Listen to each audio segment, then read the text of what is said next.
yang berbeda-beda, tapi kita semua punya pengalaman sebagai pemimpin. Dan kita mengerti betapa sulitnya untuk mengkoordinasikan, untuk mengendalikan, untuk memimpin manusia.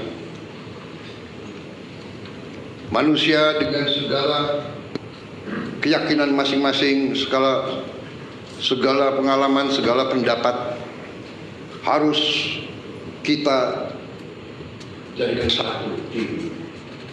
Saya merasa saudara-saudara sudah bekerja sebagai satu tim. Saya kira tanpa kerja keras saudara sebagai tim, tidak mungkin kita capai apa yang sudah kita capai hari ini. Dalam waktu yang masih singkat, banyak sekali yang telah kita capai. Strategi yang sudah saya canangkan ternyata mulai terasa dan terlihat bahwa strategi kita benar, kita berada di arah yang benar, kita berada di azimut kompas yang benar. Saudara-saudara, waktu kita mulai pemerintahan kita 20 Oktober, situasi geopolitik dan geoekonomi tidak serumit sekarang. Sekarang tidak hanya kita menghadapi dampak dari perang di mana-mana, konflik di mana-mana, konflik di Ukraina, konflik di Timur Tengah, Gaza, tepi barat, Lebanon, Suriah, yang begitu dahsyat, yang memakan korban begitu banyak di depan mata seluruh dunia. Perempuan, anak-anak kecil, puluhan ribu dibantai. Kita juga lihat konflik Israel-Iran, di mana negara adik kuasa pun ikut. Kita lihat konflik India dan Pakistan.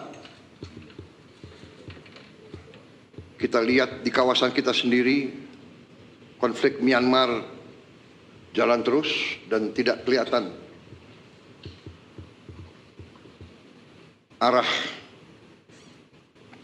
untuk menyelesaikan secara damai, walaupun kita akan dukung ASEAN terus untuk berperan mencari solusi damai di tetangga kita. Belum lagi kita lihat sekarang muncul lagi konflik bersenjata antara sesama anggota ASEAN, Kamboja dan Thailand. Belum lagi kita hadapi kondisi geoekonomi dunia, ketidakpastian yang ditimbulkan oleh tarif yang dipasang oleh Amerika Serikat. Kita menghadapinya dengan tenang. Saya terima kasih dengan tim ekonomi kita. Saya terima kasih saudara-saudara bekerja dengan tim sebagai tim yang baik. Menteri Koordinator Perekonomian dengan timnya dibantu oleh Menteri Keuangan, Menteri Perindustrian, Menteri Perdagangan, dengan Ketua Dewan Ekonomi Nasional, dengan timnya juga, Menteri Investasi, semua melaksanakan. Menteri Luar Negeri, dengan diplomasinya, kita bergerak sebagai satu tim.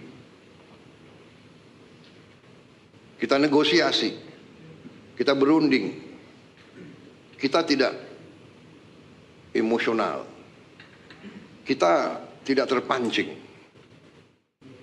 Kita mengerti bahwa kita punya kepentingan yang besar. Tugas pemerintah Indonesia adalah melindungi rakyat Indonesia, melindungi pekerja-pekerja kita dan keluarga mereka. Untuk itu, kita telah mencapai suatu titik yang terbaik yang bisa kita capai pada saat ini. Walaupun kita tidak akan berhenti untuk selalu mencari kondisi yang lebih baik untuk ekonomi kita, untuk bangsa kita, untuk rakyat kita. Saudara-saudara, kita faham dan kita mengerti bahwa kondisi ini akhirnya menguji strategi besar kita, menguji strategi transformasi yang sudah saya canangkan di awal, bahkan sebelum saya dilantik sebagai presiden. Strategi transformasi bangsa yang kita pegang adalah strategi yang berdasarkan realisme, yang berdasarkan kondisi nyata bangsa dan regional dan global. Kondisi nyata ini tidak bisa kita hadapi dengan teori, dengan angan-angan. Idealisme benar, idealisme itu perlu. Tapi yang utama yang bisa menyelamatkan kita adalah realisme. Kita harus dengan realistis melihat situasi dan kita ambil langkah-langkah. Saudara-saudara, sejak lama saya berkeyakinan bahwa apapun terjadi, bangsa kita akan aman kalau kita kuasai pangan kita. Kalau kita bisa amankan pangan kita, kita bisa jamin bahwa kita bisa beri makan kepada rakyat kita. Setiap hari, setiap minggu, setiap bulan, setiap tahun. Saya tidak pernah percaya bahwa suatu bangsa bisa merdeka kalau dia tidak bisa produksi pangannya sendiri. Tidak ada dalam sejarah manusia. It does not happen. It will not happen. Tidak ada negara yang merdeka berdaulat tanpa dia bisa produksi makannya sendiri. Karena itu, produksi pangan bagi saya adalah strategis. Selalu bangsa kita diganggu, bahkan dirusak melalui pangan. Kalau ada bangsa lain yang ingin merusak kita, dia akan merusak pangan kita.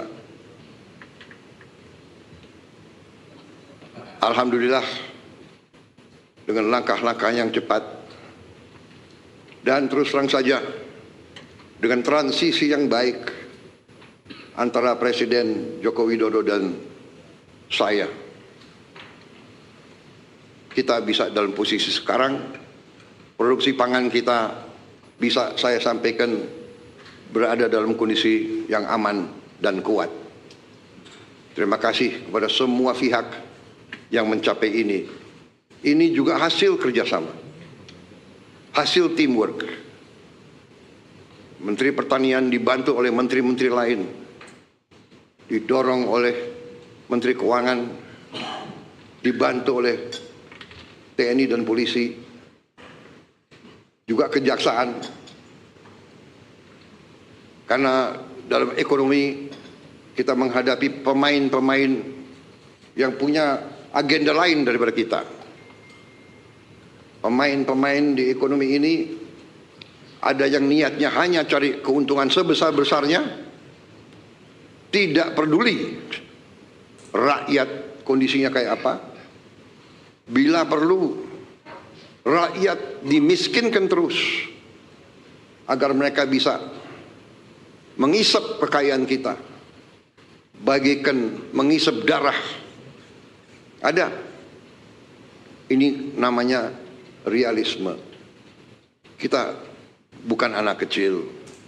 Kita duduk di sini, di kabinet ini, saya sebagai presiden, wakil presiden semua, kita di sini bukan anak-anak kecil. Kita tidak bisa dibohongi, kita tidak bisa ditipu lagi. Kita ingin baik. Kita ingin beri kesempatan kepada semua. Tapi kita tidak rela rakyat Indonesia dimiskinkan terus.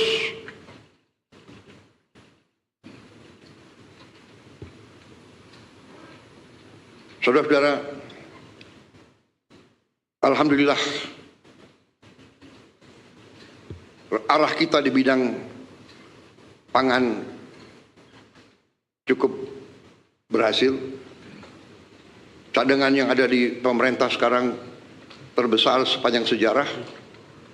Nilai tukar petani meningkat dan nanti menteri-menteri akan laporan masing-masing. Ini sebagai pembukaan. Tetapi di sini saya tekankan bahwa strategi kita ternyata berada di arah yang sudah benar. Saudara-saudara sekalian,